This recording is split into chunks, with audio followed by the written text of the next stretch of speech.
अभिषेक कुमार है। हाँ। जैसे कि चाचा ने कहा दारू खोलना गलत है, दारू भी हर जगह बिक रहा है लेकिन विदाउट टैक्स। अगर दारू हमारे राज्य में स्टेट में अगर लाइसेंस चालू होता है तो इससे होगा कि टैक्स का जो पैसा होगा वो हमारे बिहार की तरक्की में लगेगा, क्योंकि अभी भी दारू मिल रहा है। अभी मैं आपको ऑर्डर करके मंगवा दूंगा होम डिलीवरी। अच्छा, कहीं ना कहीं जो महिलाएं जो प्रताड़ित होती थी पहले, शराब पीकर पति प्रताड़ित करते थे, उसका जो है रेशियो थोड़ा कम हुआ है दारू खोलने के बाद, तो ये तो बढ़ जाएगा। नहीं बढ़ेगा। उस टाइम उस वक्त की जो मानसिकता थी वो अलग थी और अभी की जो मानसिकता ये अलग है। पहले महिलाओं के लिए कानून की व्यवस्था अलग थी और अभी कानून की व्यवस्था अलग है, जिसके कारण नहीं हो सकती है। अभी कम ही रहेगी वो रेशियो, महिलाओं को जो प्रताड़ित किया जाता था वो भी कम ही रहेगी। जनसुराज को किस नजरिए से देख रहा है युवा? जनसुराज एक अच्छी पार्टी है जो कि बात करती है बदलाव की और वो हमेशा शिक्षा की बात करती है। तो अभी फिलहाल के लिए हम लोग अभी कंफर्म नहीं है कि किसको वोट देना है, जो रियलिटी में बता रहा हूँ। तो बिहार में कौन सा दल सबसे बेहतरीन माना जाता है जो कि विकास के लिए काम करेगा? काम करेगा कि पता नहीं, लेकिन अब तक का जो दल है वो आप लोग की भी नजर में है, जेडीयू है जो अब तक का है, लेकिन आगे कौन होगा इसकी कल्पना तो कोई नहीं कर सकता। जदयू नीतीश कुमार का जदयू, नीतीश कुमार बिहार के लिए अच्छा किया है कि खराब किया है?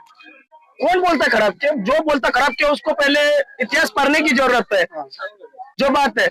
और वो मतलब अब साफ साफ समझ सकते हैं हम, कंफर्म 100% कंफर्म हो सकते हैं कि जदयू का ये कार्यकर्ता है। कौन समर्थक हो सकते हैं, कार्यकर्ता नहीं समर्थक। मैं किसी का समर्थक नहीं हूँ, मैं समर्थक हूँ सिर्फ जो सही काम करता है। अभी इन्होंने आश्वासन दिया कि हम किसानों के लिए करेंगे, लेकिन भाई आपका रोड मैप क्या है ये हमें पता ही नहीं है, किस बेसिस पर आपको वोट दें। पलायन रोकने का बात कर रहे हैं जनसुराज पार्टी। पलायन रोकने का बात करें तो उससे पहले आप किसान को बढ़ावा तो दे। किसान को बढ़ावा देने के लिए सबसे पहले यहाँ पर जो सब्जी हमारा सबसे बड़ा है खेती, जो हमारा पावर है बिहार का सबसे बड़ा खेती है और खेती होता है। तो यहाँ पर जो हमारे कुर्सेला में मंडी है वहां पे जाके बेचने के लिए उनका प्रेशर होता है कि एक रात में हमको बेच के आना है क्योंकि नेक्स्ट डे खराब हो जाएगा। अब वही चीज मुंबई में जाके 80 रुपीज किलो मिलती है जो यहाँ पे 30 रुपीज में मिल रही है। अगर यहाँ पे कोल्ड स्टोरेज आ जाए तो 2 दिन रख के भी जब प्राइस बढ़ेगा उस टाइम बेच के मुनाफा कमा सकते हैं। कोल्ड स्टोरेज का बात यहाँ पर तमाम प्रतिनिधि है, सभी पार्टी से है, लेकिन एक दल का पार्टी किया है, वो है आजाद समाज पार्टी का, जो DS रविदास नाम के है। उन्होंने सिर्फ जो है कोल्ड स्टोरेज की बात कही है, इसके अलावा किसी भी पार्टी के मुंह से आपने सुना है? नहीं, अभी तक किसी के पार्टी के मुंह से नहीं सुना। आपने जिस पार्टी का नाम लिया उस पार्टी के बारे में मैं ज्यादा जानता भी नहीं हूँ।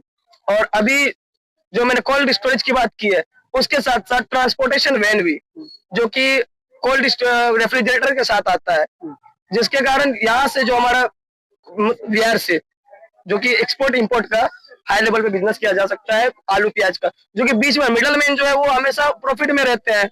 उनके पास है पैसा, वो लगा देते हैं और किसान से सस्ते दाम खरीद के महंगे पे बेच देते हैं। बिहार को कौन बदल सकता है? बिहार को अभी तो धीरे धीरे बदलाव की सीढ़ी पे चल रही है। बदल सकता है वो जानना चाहता हूँ। जदयू या तेजस्वी या फिर प्रशांत किशोर? इसके बारे में तो अभी मैं कुछ कह नहीं सकता क्योंकि जनसुराज के बारे में मैं ज्यादा जानता नहीं हूँ। बिहार की सबसे बेहतरीन पार्टी कौन है वर्तमान समय में युवाओं के नजरिए में? अभी एक भी बार सत्ता में नहीं आई है जनसुराज, इसके बारे में तो अभी हम बात नहीं कर सकते हैं। जब वो सत्ता में आ जाएगी तब फिर बात करेंगे, लेकिन अभी जो है अभी के समय के अनुसार अभी बीजेपी ही बेस्ट है। प्रशांत किशोर जो है राजनीतिक के जो है चाणक्य कहलाते हैं, ठीक है। और ये बड़े बड़े विधानसभा चुनाव में, जैसे महाराष्ट्र विधानसभा में बड़े बड़े दलों को जो है अपना रणनीति तैयार कर जिता चुके हैं। क्या पता बिहार में भी अपना रणनीति तैयार करके सीट पर बैठ जाए? ऑफकोर्स बैठ सकते हैं। वो युवाओं की बात करते हैं, शिक्षा की बात करते हैं, तो वो बैठेंगे ही। हाँ, किसी किसी जगह है जहाँ किसानों की बात नहीं करते हैं, मतलब किसानों की बात किए, लेकिन आप ये भी तो देखिए ग्राउंड लेवल पे किस तरह किसान परेशान है। आपने कोल्ड स्टोरेज की मैंने जो बात कही, इस पे सबसे ज्यादा ध्यान देने की जरूरत है। और हमारे युवाओं के लिए सबसे कम अगर स्पोर्ट कोटा सबसे नीचे है तो बिहार का है, इसको भी तो बढ़ाना चाहिए। तो स्पोर्ट कोटा की कोई बात ही नहीं करता है। अब बात करें उसके बाद सॉफ्टवेयर नॉलेज के बारे में, इसके बारे में कोई बात ही नहीं करता है। मैं चाहता हूँ कि हमारे बिहार में यहाँ पे एक कोर्स फ्री करवाया गया था बीजेपी के द्वारा, जो जिसका नाम था KYP, कुशल युवा प्रोग्राम। बाहर में उसका कहीं कोई वैल्यू नहीं है, कुछ नहीं आ रहा है। उसके जगह पे DCA, ADCA ऐसी कोर्स फ्री करवानी चाहिए। अब प्रशांत किशोर इस पे ध्यान दे, उनसे निवेदन है इन सब पे ध्यान दे और इनकी जरूर ये युवाओं को लेकर इनकी खेल कोटा जो है एकेडमी वगैरह इन पे ध्यान दे और दूसरी एडीसीए और डीसीए कोर्स जो कंप्यूटर का बेसिक होता है उन पे जरूर ध्यान दे। देखिए ये तमाम लोग हैं जिसको आपने सुना कि बिहार की राजनीति में बिहार के नेताओं से क्या इनका मांग है, क्या उनका एजेंडा है और कोढ़ा विधानसभा की क्या कमियां हैं, ये तमाम चीजों को आपने जाना। अपने सहयोगी बबलू गुरांडी के साथ में सूरज कुमार, दर्पण लाइव टीवी समाचार डेस्क, कटिहार।